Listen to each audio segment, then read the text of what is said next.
Let's work on downward dog mount. So the first thing we're going to have to do is check to see if we can hold each other's weight. It's called spotting the base. So the base brings the legs extended all the way up into the sky. As a flyer, I lean my weight in and give my base an idea of my weight. I feel her weight coming straight through down to my sacrum. It feels very nice. If she wings her weight forward past my face, my lower back comes off the ground. And if I go the other way, I feel it way down in my lower abs. So I really want to find that magic spot where everything's stacked nicely. once you felt that magic spot, the flyer brings the index finger to the hip bones and spreads the rest of the fingers underneath. Get your Superman on. And what I do is I take my Charlie Chaplin feet, heels pointing in, toes pointing out, and I bring it right under the pinky finger of each hand. So I know that I'm nowhere near her hip bones, but I'm just below them. So when she folds forward, I grab her nicely. So I start to fold forward. I guide the hands down into a downward dog. That's why we call this the downward dog mount. And the base checks if the feet are close enough to the hips by tapping the feet. From there, I take my hands inside the shoulder blades, inside the collarbones, excuse me, putting the thumb in line with the fingers, placing the knuckles on the collarbones, and spreading the hands out into the shoulders to give her feeling that I'm not choking her. Taking one deep inhale together. One more inhale, and then exhale. I extend my arms and legs straight up, and she just hangs, feet wide and heavy. So what I really don't want to do is I don't want to extend my legs up this way because this doesn't help my base to give them a chance to place the feet where they want to be. I have my neck relaxed, I have my arms relaxed, and my feet are hanging towards. It's one of those times where the word floppy can be used as a compliment. When she's ready, the flyer will take the elbows behind the back, and I slide my hands onto the heads of the shoulder just to cup them so she feels nice and comfortable. And then, also when she's ready, the feet come together and the knees stay apart, to baddhakonasana. Again, she's pretty loose, so if I give her a shake, she shakes. And if I give her a shimmy, she shimmies. How does it feel, flyer? It's good. Great.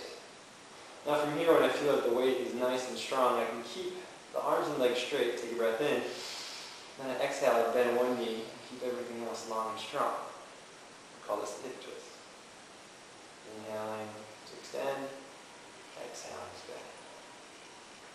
Ooh, a little crack. Inhale. Coming back to the top, legs wide and heavy.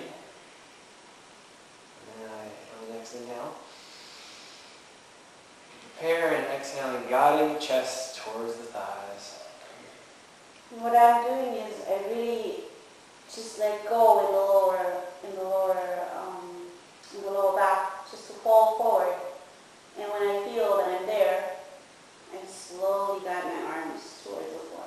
And to make sure I have a nice strong connection, I spread the fingers wide, I keep the hands on the mid-back or the lower back, and I simply breathe deeply.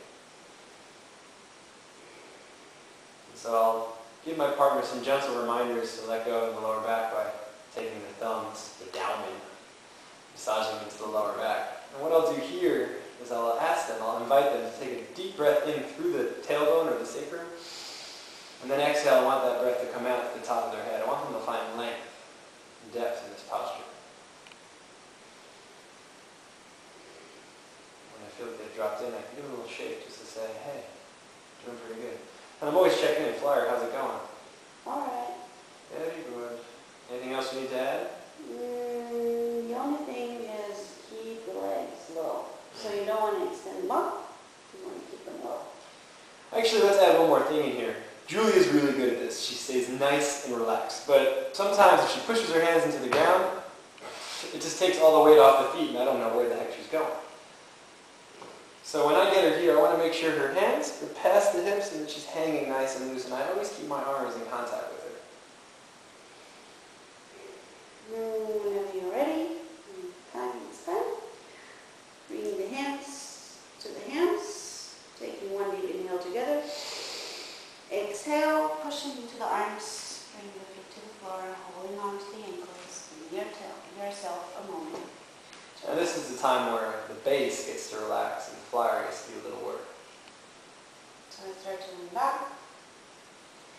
And give my base some length. In the legs.